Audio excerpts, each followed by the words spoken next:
Good afternoon. Good afternoon. Erik, you started your theme off with a song that I used to like to listen to back in the 80s when I was watching MTV. It kind of lightened the mood and brought a little more energy. It was something different because most of the time we don't have people start their speeches off with a song. But nevertheless, it put us into a good mood and you started off with great energy with your speech. This speech was all about entertaining. And what Erik did was go through various scenarios to keep our attention, to keep our anticipation. You know, here he is, he has some recruiter reaches out to him, waits for 3 months, and finally, out of nowhere, hey, we need you for interviews now. Scenario number 2, you start a new job. Let me back up. You have the 2 weeks, notice that you have to put in.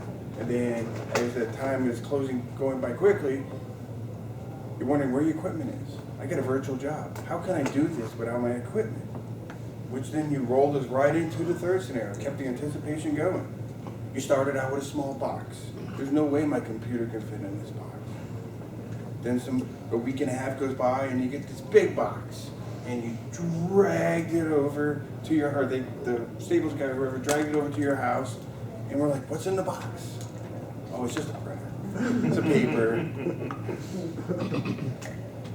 So during this time period, you've got this dialogue between you and your new boss. It's got to be difficult. Well, where's my stuff? I'm sitting around the house playing Xbox or playing. And finally, 3.5 weeks later, here comes your computer. Yes, I can do my job. I can actually feel like I'm part of the team, I'm integrated, or I'm connected. And I like how you were able to maintain that theme, the anticipation, because that was the hook. What's going to happen next? And what's going to happen next?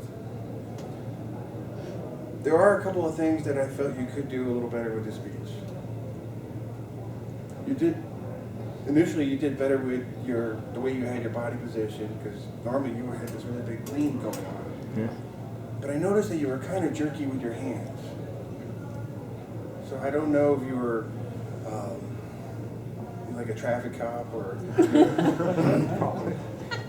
trying to get the crowds going, but the one thing that I felt you may have wanted to improve upon, to just kind of tap into emotions just a little bit more, was the 2-week time period from when you put your notice in. Because you said it went by quickly. But for me, it's, okay, first I got to get the guts up to tell my boss. Then I got to tell my coworkers. Because you've been in the trenches and in the weeds with these folks. And it's like, I'm leaving.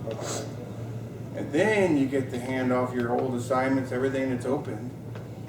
And to me, that would just seem like so much, I would dread that so much, just going, oh boy. At the same time, I'd be excited because guess what? I am out of here. No more of this garbage from Coca-Cola. In conclusion, your speech was quite entertaining. You definitely kept us anticipating what was happening next. You kept my attention throughout. It was a never-ending saga. And you ended it with, as I reflect back, I will never forget how this job started out. And each one of us could envision how we would feel at a given time. So overall, good job.